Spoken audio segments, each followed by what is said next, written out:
Hello, I'm Rebecca Self. I'm the Managing Director and Co-founder of Seawolf Sustainability Consulting. I'm here at the Online Prosperity Show, and I'll be talking about finance and sustainability.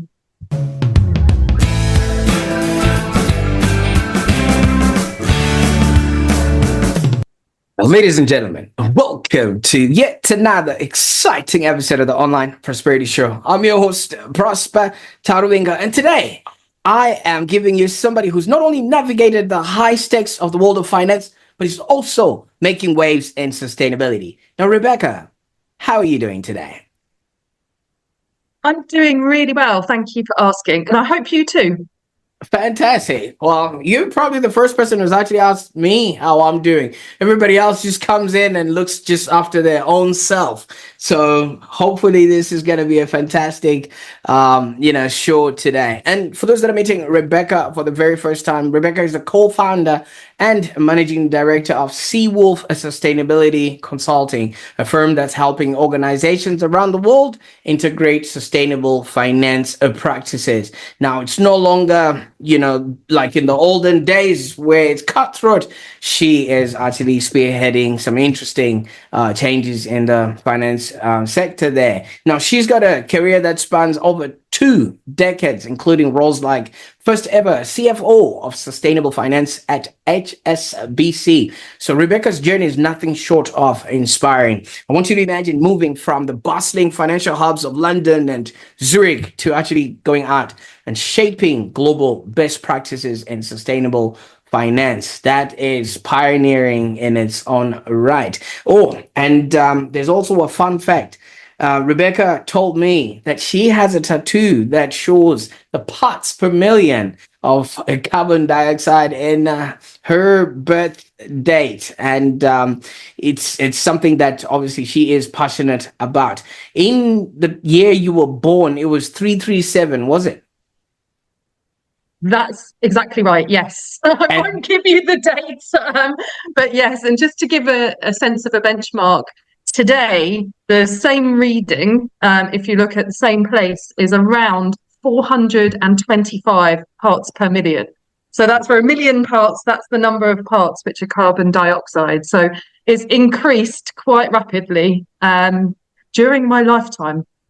Wow, that's a lot of breathing, because apparently we breathe in oxygen and we breathe out carbon dioxide, right? So people have been breathing 89 parts more ever since you were born, but we'll figure out all that. We are not here to be carbon dating or anything of that nature. I just wanted to throw that in, so that people will think I'm a little bit smart, but that's why we bring in experts like yourself to let us know what that is all about. All right. So this now becomes a constant reminder of why Rebecca does what she does. I mean, if you're going to have that tattooed on your person, then that means you're really passionate about something. So we're going to be diving into Rebecca's story, her transition from traditional finance to sustainability, and how her expertise is now helping businesses turn sustainable practices into real value. And if you're wondering why you should consider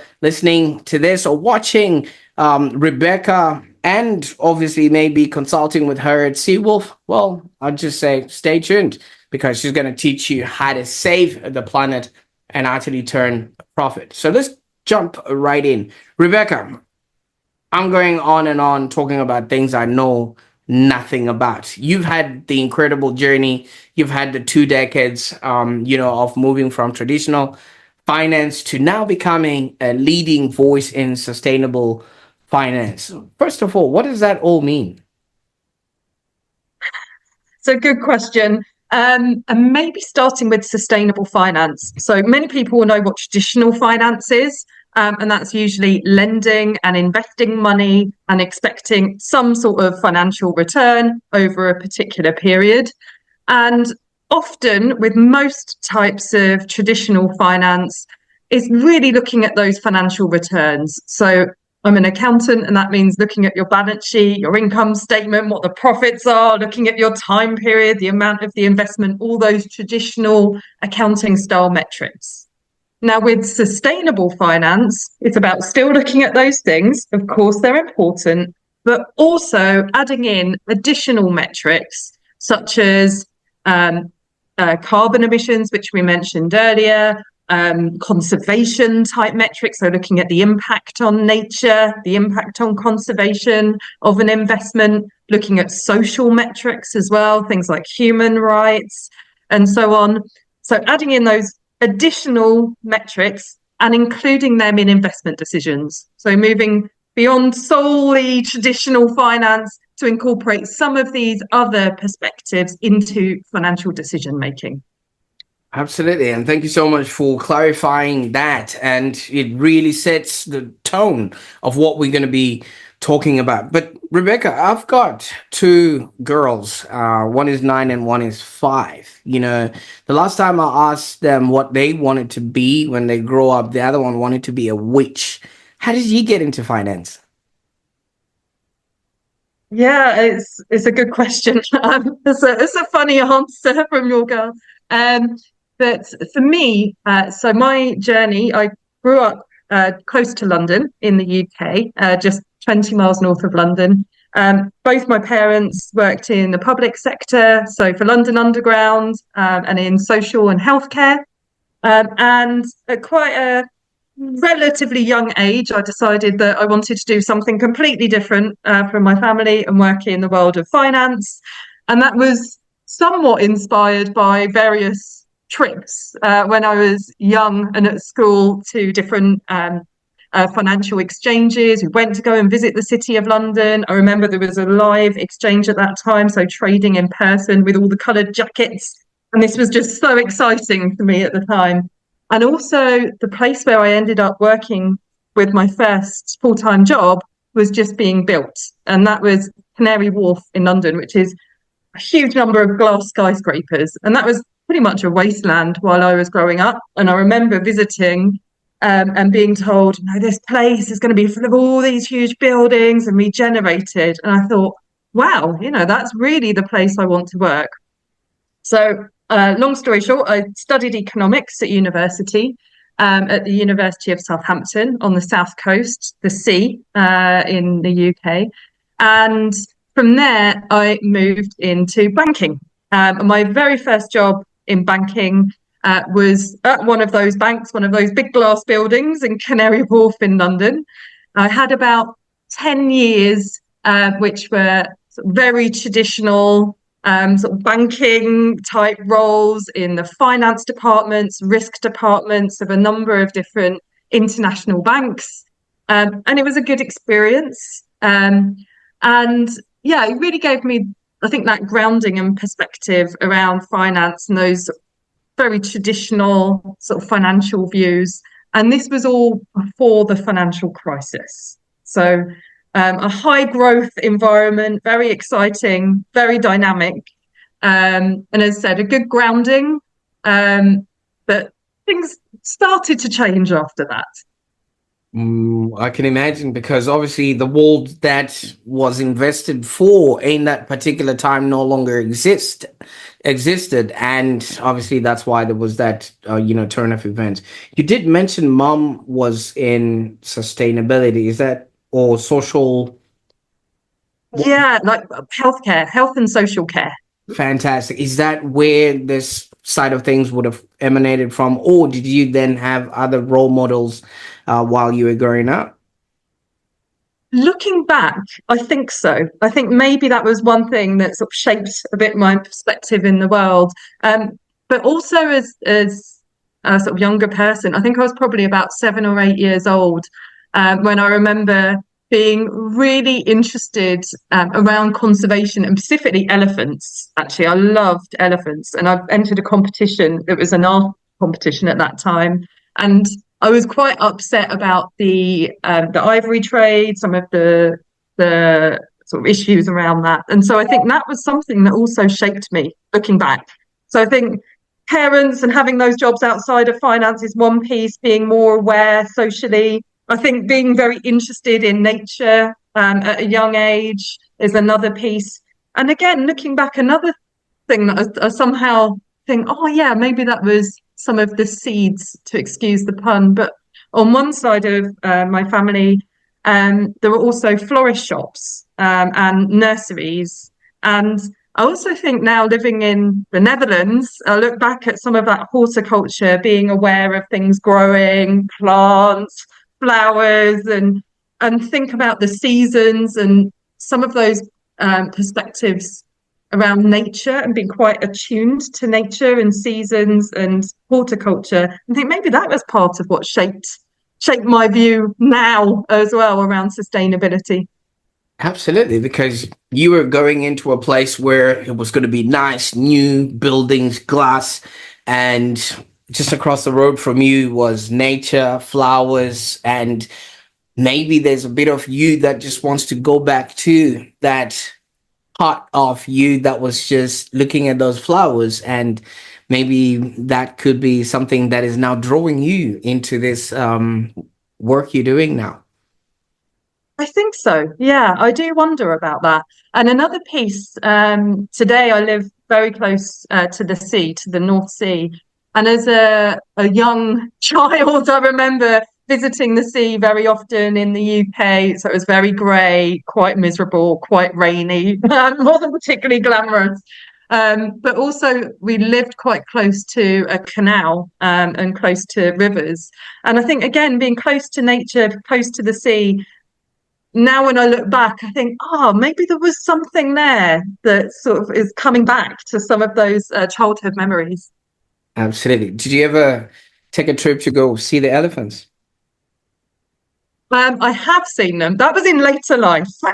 Yeah, so I was really lucky to go to South Africa. It was actually for a friend's wedding in my 30s, and it was incredible, actually, most incredible experience. They're really amazing creatures, absolutely enormous, which was quite overwhelming. But yeah, it was an incredible experience. Was that experience as how you had imagined it? Because I, being from South Africa, we grew up around elephants, and we call them gentle giants because they just walking, eating. One meal for them could devastate a whole forest or a whole farm, but we just enjoyed just their poise and nature and things of that nature. So yeah, was it how you imagined it? Because you loved them when you were a kid. Yeah, I think it was. It's a good question. I think it was how I imagined it. They were definitely even bigger than I imagined. I think one thing that struck me that was probably very different was just the landscape. So when you actually look out in some of the places at this incredible savannas or just this very vast open landscape, it was probably a lot more green than I anticipated and a lot more vast than I anticipated. So that I don't think I'd quite pictured in my mind exactly how the external environment would look. And the creatures themselves, absolutely incredible, but just huge. That was my overwhelming impression. Fantastic. Now, obviously, you've come across the biggest, animals on land, and you're living close to the sea. Even though in Sanford, the sea is only open for 6 months, right? From my memory, they don't open it the whole year because of just how it is, right? Is that a correct, my assumption? Well, it's open all year round. So I go in the sea all year round, but I would say generally for about 4 or 5 months of the year, it's somewhat warm enough to swim. So it probably depends a little bit how good you are with cold water. For me, I go in all year round. But to give an idea, in March is normally the coldest month for sea temperatures, and the sea is around 3 degrees Celsius. So it's very chilly. Sometimes as I walk down to the beach, I have to break the ice on the beach before I go on the sea to do a cold water swim very briefly at that time of year. But then if fast forward to around September, the sea would be more like 18 degrees. So it really changes depending on the time of year. And at the moment, the sea has been very, very warm, so unexpectedly warm. And so it goes back to our earlier conversation around carbon emissions and sustainability. But the sea temperatures are warming, but still pretty cold in the winter months. Absolutely. No, what I'm just trying to put across here is we live around an environment that equally is surviving without, our input. And we should actually try as much as possible to maintain that. And, if we can do that in our day-to-day lives, like, the work that you're now embarking on, if somebody's work or business is going to impact the elephants or the warming of the sea, that would take away the expression and the happiness that I just saw on your face while we recalled these stories. Now, would it be the reason why you're not working in sustainable finance? It's not directly. So I actually started working before moving to this part of the world. So I think sort of continuing the story, one of the main motivations actually for pivoting my career and moving into this area was the financial crisis. So prior to that, I think I mentioned when I was growing up and being relatively sort of attuned with nature, interested in nature, really loving animals and creatures. And then I think as I hit my teenage years, and then certainly in my 20s, working in the world of finance and working in these big glass towers, I became a bit disconnected from that, in all honesty. So it felt very remote. And I was sort of spending a lot of time on computers, in offices. Again, I'm grateful for that time, but on financial models, working in those sort of traditional finance roles. And then I said I'm grateful for that time. It was a good experience and very dynamic. But then the financial crisis happened. And for me, that was a really big turning point. It was around 10 years into my career.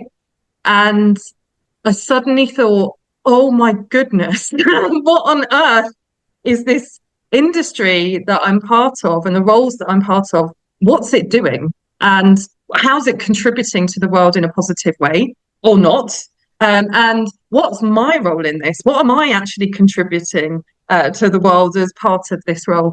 And so I just really started to ask myself a lot of questions, and that was internal questions around my own impact, my own role, more widely for the financial industry, its role in the economy, its role in society.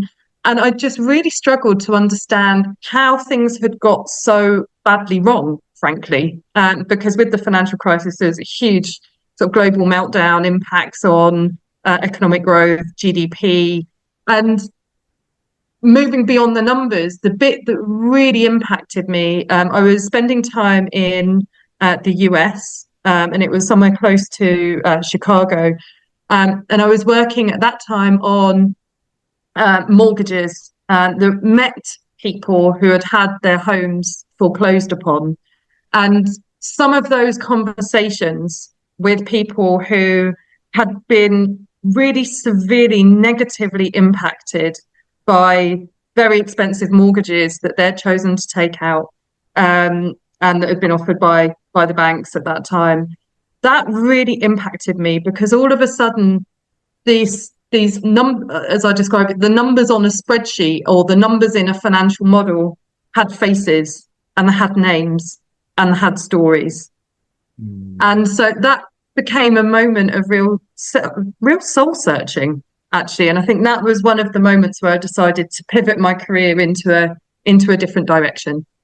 Absolutely. When you started this answer, you did mention a disconnect that would have occurred at the time where you're working within the concrete jungle, so to speak, or the glass jungle, so to speak, and you felt disconnected with maybe nature and things like that. Was it just a Rebecca experience, or does this happen to a lot of people?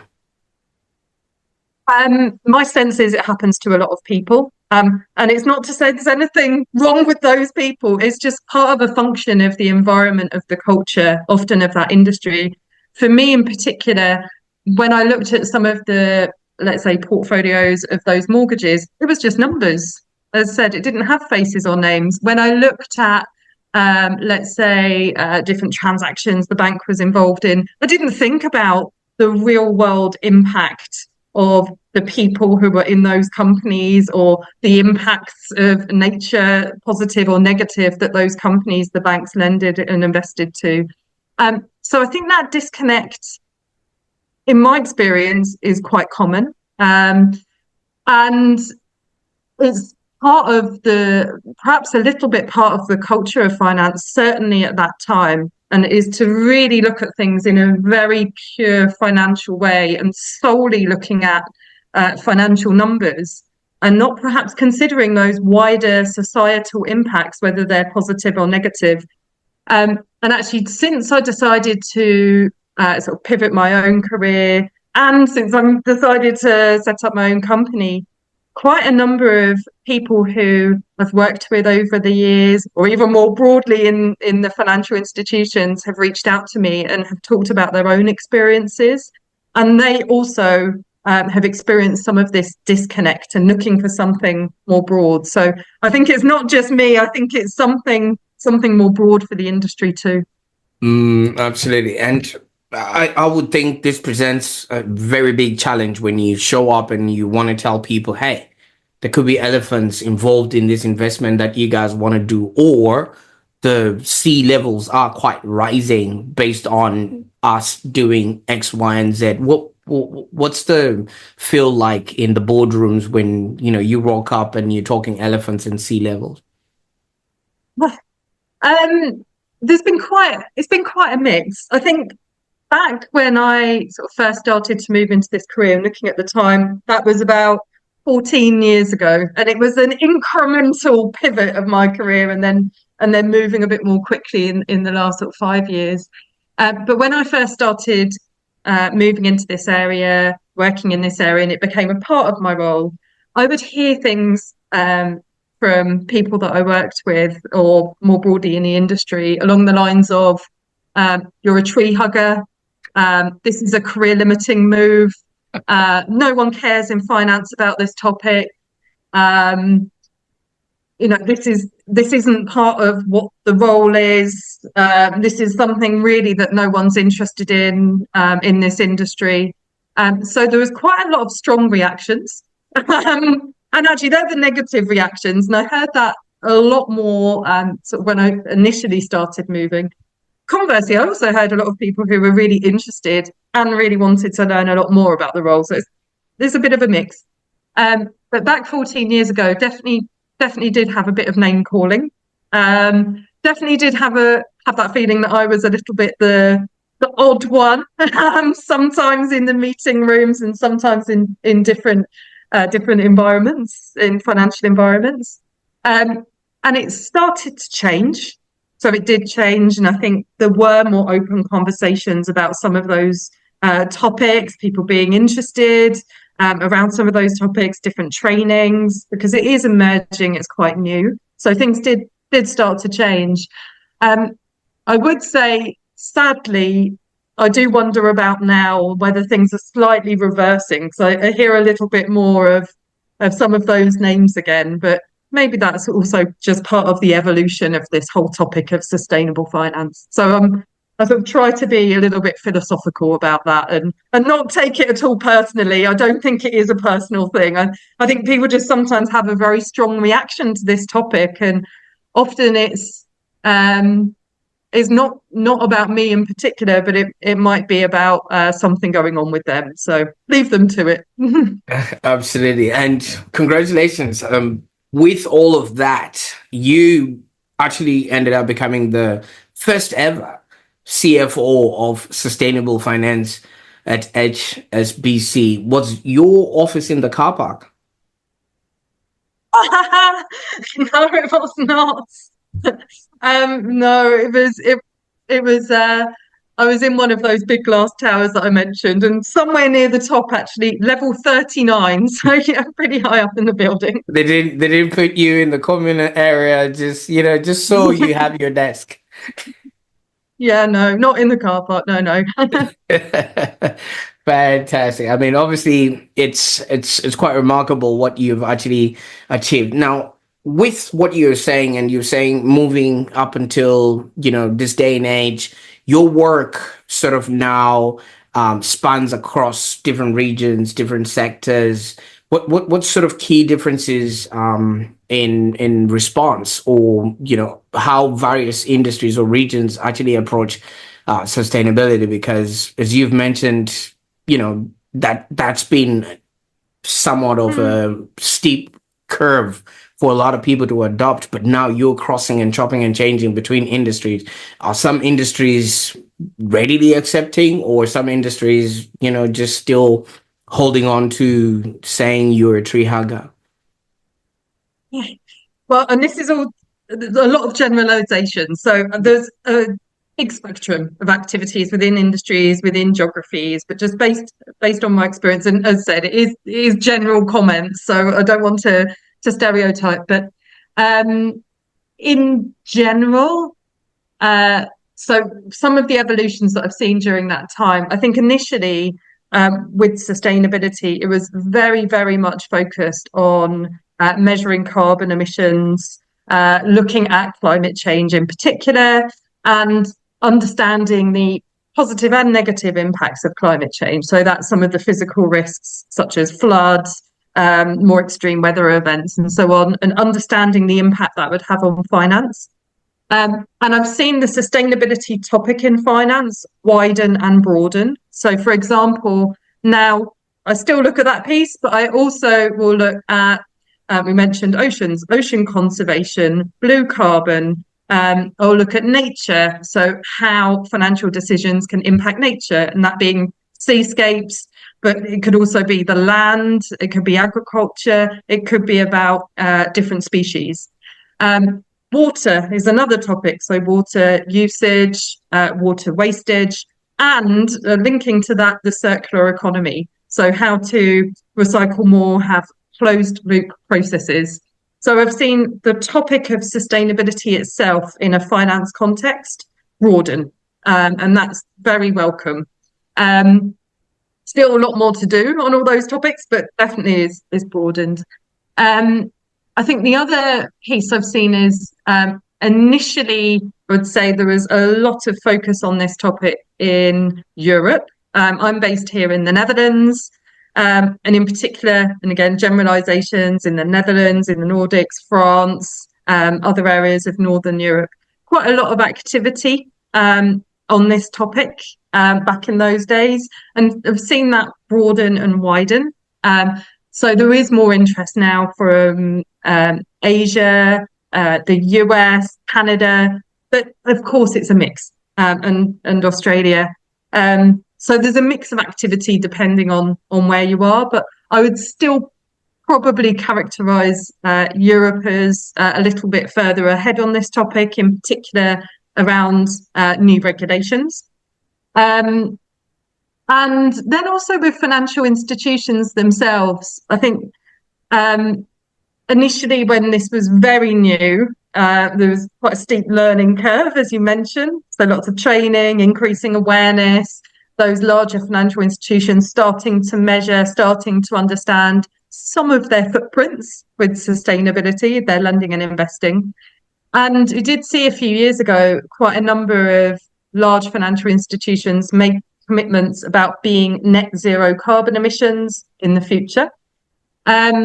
What we've started to see is, I think, some challenges around achieving those commitments.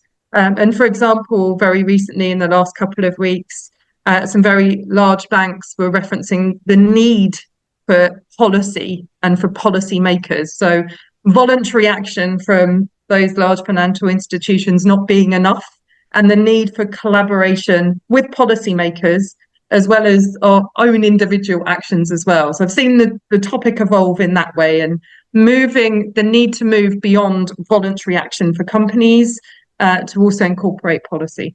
Because from what you're saying, because if people are actually doing end-to-end and obviously closing the loop with whatever sustainability acts they're doing, they actually stand to maybe save a bit of money. I've actually gotten my family to reuse the tea bags that they use in the house, just so that, we can save money on, the grocery bill there. So I'm only also supposing that if that is implemented within a larger organization, if they are obviously implementing some of those things, it becomes a competitive advantage. But I am hearing that if policy is now going to be implemented, some people are still just looking at this as a nice to have rather than a necessity then. I think that's right. Yes. And as I said, it is a mix, but yeah, there are some organizations where it is seen as that nice to have, that voluntary effort. And so there's a need to have a level playing field in that respect, and to also have some of those policies and regulations, particularly where there are sort of very large, significant issues that need to be tackled. Absolutely. And how are you advising people? I mean, obviously, you could then maybe tell us more about the unique services that Seawolf Sustainability Consulting is offering, and how you're actually advising clients to, obviously based on the needs that they have for their work. Yeah. And I think also perhaps sort of going back to this topic of sustainable finance. So it's about firstly integrating some of these additional metrics, so social metrics or environmental metrics, or taking those into account when making those lending and investing decisions. And that's by financial institutions themselves. It's also completed by accountants and finance teams who are in any company in the economy, so they can start to incorporate some of these new types of metrics. So the type of advice and the type of work that I do is often around what those new types of metrics are, or what the new regulations are, or the new policies are, and how companies can prepare for the must do, because there are things that are coming which they must do for compliance. So that's one piece, is starting with that compliance, those regulations and those metrics and numbers. But the other piece that I think is really vital in this area is exactly what you mentioned. It's looking at the business opportunities, because there are business opportunities in this space. There are shifts in thinking and mindset around business and around the ways things can be done. So it's moving beyond solely the compliance to look at some of these other things. So to just give a couple of examples, one could be, for instance, on the circular economy. So circular economy being more reuse, reducing waste, moving to different type of business practices. Now, in the short run, moving to some of those business practices could be more expensive. So if you look very solely, purely at financial metrics, using sort of reusing materials might be more expensive than using completely brand new virgin materials. But in the long run, if you look at other types of metrics, such as customer demand, customers may prefer to have these products. If you look at the end of life, where there could be a penalty if you've used some of those virgin materials, so you save money at the end of life of some of those products, then you start to have a different type of business decision. So there's an opportunity if you start to look less short term and at a more longer term perspective. So I help businesses think about those metrics, think about those opportunities, and they'll know their business far better than I will, but just help to work with them to identify some of those linkages between finance and sustainability, and looking at how some of those different decisions could be made, what sort of changes they could think about making to help incentivize some of those longer term decisions and shifts that support sustainability in the longer term.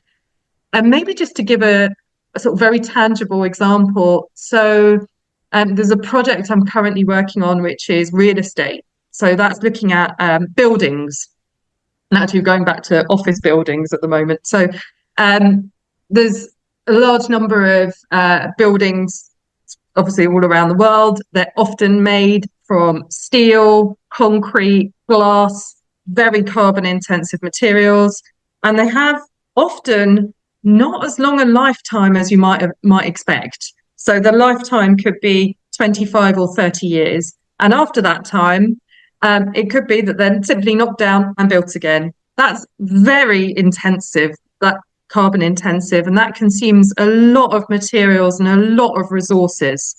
So in this particular example, working with a whole range of different companies, but to look at what sort of metrics can be incorporated into financial decision making now to help incentivize building materials out of timber or materials which are more sustainable, more resilient, also to some of those negative climate impacts, and potentially last longer.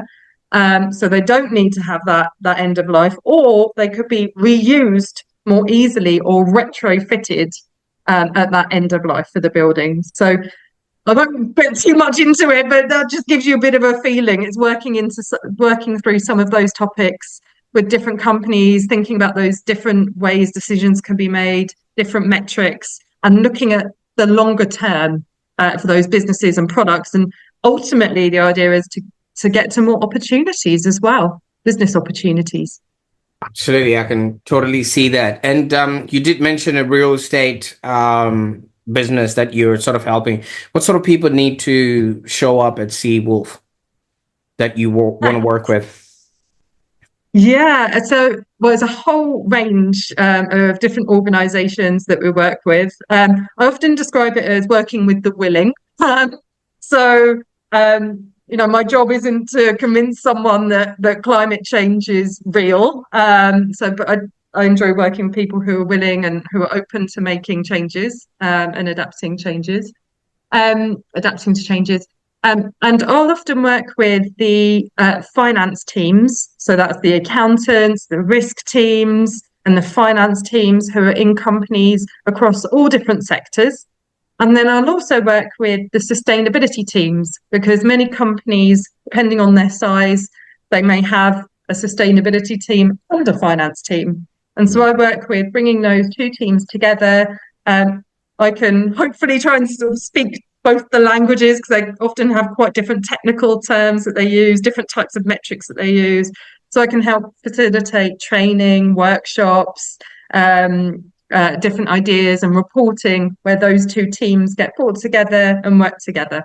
And it's really all different industries in all different places around the world. But really that working with the willing and working with those finance and sustainability teams. Absolutely. I'll make sure that all those your links will be in the show notes so that people can maybe take a look at your website and see if they will be a perfect fit to consult with you and things like that. Now, when we started the show, thank you. That's all right, Rebecca. When we started the show, you introduced us to a young girl that was, eager to get started in the workforce and, get involved in the whole banking scenario and things of that nature. But so much has changed in all this time. I mean, you've been in the business for about 20 years now, and I know so much has changed, and you've clearly navigated this financial sector in ways that are unprecedented. I mean, you were one of the first, sustainability CFOs in a very notable bank, and there was no precedent to that. What's one piece of advice that maybe you'd give to financial, professionals that are also looking to pivot into a more sustainable finance, career path? Yeah, it's a really good question. I think, I mentioned that disconnect earlier. I think one thing with finance is it is easy to get a bit disconnected from the outside, and sometimes financial institutions are sort of in their own little bubble or even their own little location in a city or in a place. So I think one piece of advice is to just be a bit open and think more broadly beyond perhaps your particular role or particular sector. Put your hands up for different opportunities, and to really just sort of get out there and talk to different people about this topic. And for me, what that looked like in practice was number one, getting some education. So in my spare time, I did a short course that was with an organisation called CISL. That's the Cambridge Institute of Sustainability Leadership. So I did a short course with them. And that was part-time in my own spare time. And I then decided to do a master's, and again, part-time at the same time as a job in this topic. So I think one piece is around education. I think the other piece, and just perhaps linking back to that, you don't know what you don't know. And so there were many things that I learned. I just had to be a bit open to different ways of thinking. And that can be a bit counterintuitive. I found it a bit counterintuitive to finance because often with finance, you want this nice linear answer. It's problem, here's the answer. And actually being open to the fact that you might not have all the answers, or there are these different things that you've not thought about. That's a bit of a mindset shift. So I think education is one. I think the second piece that also links to being open-minded and sort of thinking in perhaps different ways is really to try and sort of get out there and as I mentioned, talk to different people. So again, to give some examples of what that meant for me in practice, I did a little bit of volunteering. I also did some runs. So I took up running at some point and decided to get sponsored. And I did some sponsorship with a local charity that was in London. And that charity supported sort of young kids and getting them out into nature, doing gardening, going back to gardening and all of those things. So that was a great opportunity for me to meet people in East London, local to where I live, who were gardeners, who were nothing to do with finance, who I would never normally speak to, and also just feel that I was, maybe contributing in a small way, as well as learning. I got a huge amount out of that too. And even just recently here in the Netherlands, I sort of continue to try and do that. So, for example, participate in there's beach cleaning, so picking up plastic litter from the beach locally to where I live. There was an organisation called SUP Mission, who I met recently, so SUP Mission, who have paddle boards, who are on a local canal and river to where I live, and again collecting plastic from the river. There's also someone called Paul Way, and that's WAYE, and he lives locally, and he is a plogger, and that's PLOGG. So runs and picks up litter along the way, and he had an initiative for the Formula One Grand Prix, which is about 1 kilometre from where I live. So I think education, but also just talking to different people and reaching out, and particularly locally in the community, there's always just a huge amount going on. I'm blown away by some of the people I meet, and I'm so inspired by them too. Absolutely. I quite like that open-mindedness, because didn't we just end up talking about elephants and flowers, and somebody would have been thinking, wait a minute, is this all about sustainability, finance, or things of that nature? But obviously, having been around all that, now what it's like, the traditional side, and what the future sort of might be spelling out for those that are watching. What sort of trends or development do you think will actually start shaping the future of sustainable finance that people can actually be anticipating and looking out for? Yeah, well, I mentioned some of the policy side earlier. So I do think there'll be more regulations, more policy coming up in this area, and it will move at different speeds around the world. There's one in particular I'll just mention for accountants, which is ISSB. So there are new accounting standards that will start in this area. So it's incorporating some of these new metrics into formal international accounting standards. So I think that's one piece. More regulation and compliance. I think the other piece is around probably shifts in sort of demographics. I think there'll be naturally more demand for this area, more interest in this area. And probably that's just due to sort of changes in interest and as sort of younger people increasingly get involved in the workforce. So I think that's something probably to anticipate, and there'll be changes of all different sorts as that happens.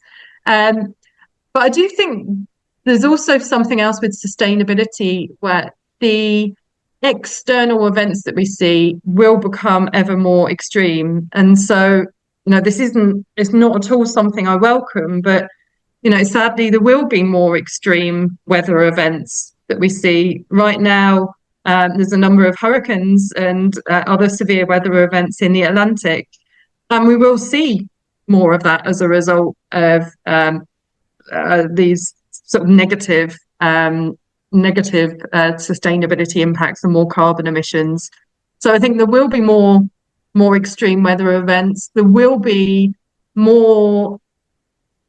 just a more difficult environment that humans are living in, for all sorts of reasons. I think another piece there is about more extreme weather events and sustainability, but also as a society, we can see that there's an increasing inequality, so an increasing concentration of wealth with a fewer number of people. And again, that's also a sustainability issue, because that means for some businesses, there'll be less people, frankly, that they can sell products to. So there will be impacts on economic growth potentially in the future as a result of that concentration of wealth. So I think a more challenging environment for businesses and people to operate and to live in, sadly. But I think one of the consequences of that will be, people will become more aware of this topic and more action will be required. So I think there's sort of a few different things going on. Inevitably, probably more policy, more compliance, more accounting standards. There'll be some of those more negative impacts that I mentioned, both societal and at an environmental level. But then as a consequence, probably even more awareness, probably particularly from younger people, I could imagine, but not exclusively. And I think much more demand and also opportunities that come out of that too. So it's not all doom and gloom. Absolutely. Don't you worry. There will be a way, I've seen the floods that are happening in America right now. I mean, you only just need to look outside your window to see that, hey, action needs to be taken. So there's not going to be a disconnect anymore, Rebecca. Don't you worry. It's all going to come to some sort of a reckoning. But for those people that are probably a little bit too far away from Sanford, away from the North Sea, but they're watching and they really want to incorporate, this sustainability into maybe their business strategy. What is a simple step that they can maybe take to get started today? Yeah, and again, it's a great question. So for different business owners, I think it's about really thinking about your own product and your own service, and also where you're based. So that's always a good place to start. Think about what you're doing. Get your house in order. I think sort of before looking at some of those wider things. So I always think looking at your immediate location or the locations where your products and services are a good start. And for example, you could look at a hotspot analysis. So are the particular locations which are more severely impacted or not, and have a sort of prioritization. Maybe focus on some of those areas where there's more negative impacts, which are identified using a prioritization. So that could be, where there's flood risk, for example. It could also be where perhaps there's more immediate nature or more biodiversity, and looking at how to help encourage some of that. So I think location is one piece. I think from a product perspective, it's looking at, if you have a particular product, what type of materials are used for that product? Are there alternatives that could be used, which perhaps over the longer term have different types of impacts? What does that really mean for your business today or in the longer term? So it's thinking quite strategically and asking just some different types of questions for your business around, in the long term, how might sustainability impact me? what types of materials does my product use today? What changes might I expect in the future? What things could I do to shift some of that product today? I think for service providers, again, it's also thinking about uh, sort of those services that you offer. How do they contribute to sustainability or not? Are the changes that could be made in the longer term more strategically so they fit more sustainably? For many of us, we work remotely or we spend time in offices. So it's then thinking about data centers, how we get our electricity, the move to clean energy, what type of transport we use. So all of those different features of sort of day-to-day life and how we can make sometimes quite small changes, but they might have quite a big impact. See, while you were talking, the fan of my laptop just kicked in, and maybe that was a sign, Rebecca, that I think it's we need to actually start becoming sustainable here. I can't thank you enough for the time that you spent with me on the call today. I mean, your life story and your experience and everything else that you're doing, your insights and expertise all just shown in the little amount that we spent together today. So thank you for going through this journey. Oh, thank you. And well, likewise, really, thank you. And I think it's also about talking about these topics. And I think for me, it's not a purity test. There's plenty of things I do that aren't that sustainable. I mentioned the Formula One earlier. I'm really interested in Formula One. I love Formula One. Big Lewis Hamilton fan. So it's not about being pure. It's not about having all of the answers, but that mindset, being quite open-minded from a business perspective, just asking those questions and thinking about change. And there are different ways to do things. And I think also being connected with that local environment and nature, I think that's just really important. And it's from a business perspective, but also just a very human perspective too. I think it links back to well-being and all those other sorts of things too, and just taking care of our immediate surroundings and the people around us too. Absolutely. I just had a flash of an elephant eating flowers, and I was just like, oh, that. But it's quite clear that your journey from obviously traditional finance to the forefront of sustainable finance is not just inspiring, but it's an actual roadmap for so many people that are looking to make an impact. I mean, yes, like you said, we're not all perfect, but at least if we're doing our bit to make this world a happier place, there would be so much more left for not only us, but for future generations. For on behalf of everybody else who's going to be enjoying an apple tomorrow morning because of the efforts that you've done today, thank you. It's people like yourself that are really, playing their part, whereas other people are still thinking it's a nice to have. So I can't wait to see what you're going to be doing with all of this. Fantastic. Now, to our viewers, if you found value in this conversation, and I'm sure you did, don't forget to hit that subscribe button and share this episode with anyone who's passionate about the intersection of finance and sustainability, or somebody who just really cares about where the future is headed. And for those that, like taking notes, I'm hoping you took so many notes. If you didn't, rewatch this episode for all the golden nuggets of wisdom. And I want you to stay tuned for more episodes where we continue to bring you the best minds in the business. Until next time, let us all keep building a profitable and enjoyable business that's good for both people and the planet. Bye for now.